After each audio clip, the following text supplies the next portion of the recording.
much about it, at least that's his testimony, didn't know much about it. Every one of those reports that he sent on to you that had to do with situations on the ground in Libya, those made it to your desk. You asked for more of them, you read them, you corresponded with him, and yet the folks that worked for you didn't have the same courtesy. Well, Congressman, as you're aware, he's a friend of mine. He sent me information he thought might be of interest. Some of it was, some of it wasn't. Some of it I forwarded to be followed up on. The professionals and experts who reviewed it found some of it useful, some of it not.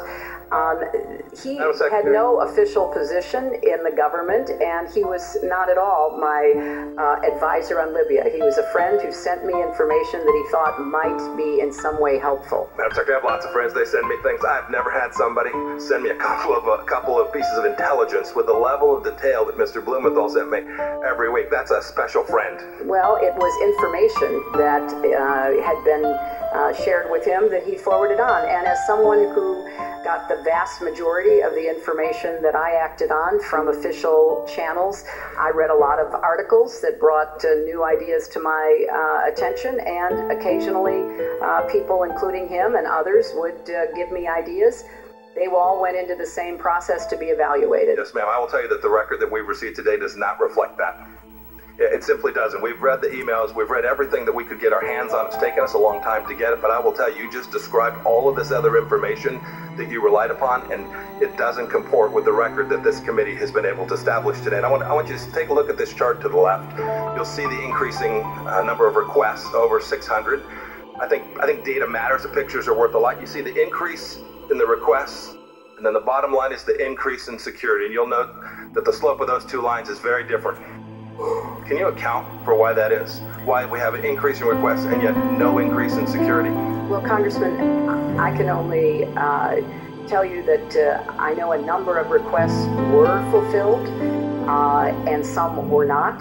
But from my perspective, again, these were handled by the people that were assigned the task of evaluating them. And, you know, I think it's important to, again, reiterate that although there were problems and deficiencies discovered by the Accountability Review Board, the general approach to have security professionals handle security requests, I think, still stands.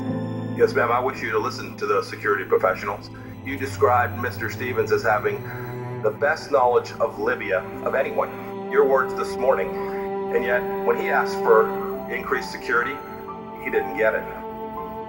Mesh, the second chart, please. This chart does the same thing. I just talked to you about requests for additional assistance. This chart goes through, I won't go through the numbers in detail. We've talked about them a bit, but it shows the increasing number of security incidents at the facility, your facility, State Department facility in Benghazi, Libya. And then again, it shows the increase in security being non-existent.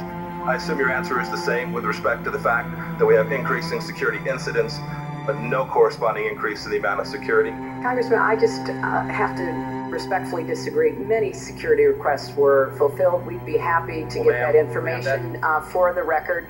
Yeah. So I can't really tell what it is you're putting on that poster, but I know that a number of the security requests were fulfilled for Benghazi. Yes, what it shows is that the number of direct diplomatic security agents at the beginning of 2012 and those that were there the day of the murder of 4 Americans is no different.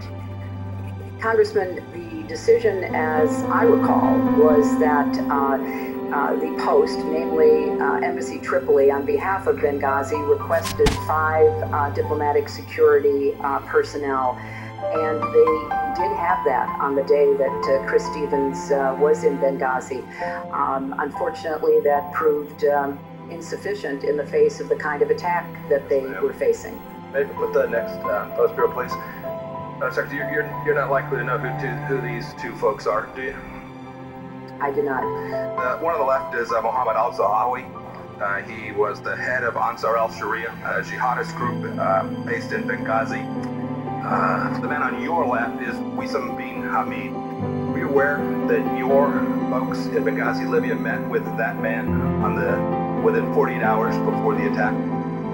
I know nothing about any meeting with him.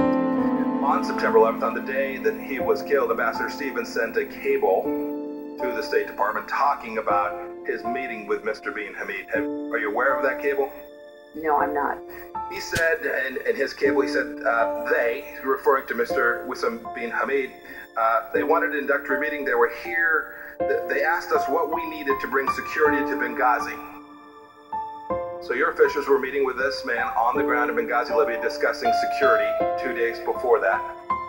But in August of that same year, the United States government had said that this very man was, quote, a young rebel leader who allegedly fought in Iraq under the flag of al-Qaeda.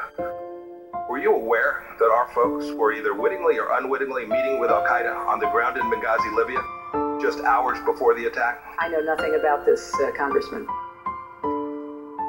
I think that's deeply disturbing. I think the fact that your team was meeting with... I'm sorry, which team is this?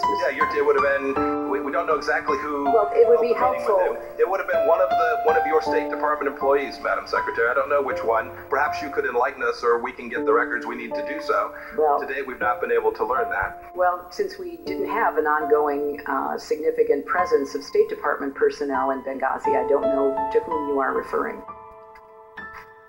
Mr. Chairman, I'll yield back the balance of my time. Gentleman from Kansas yields. The chair now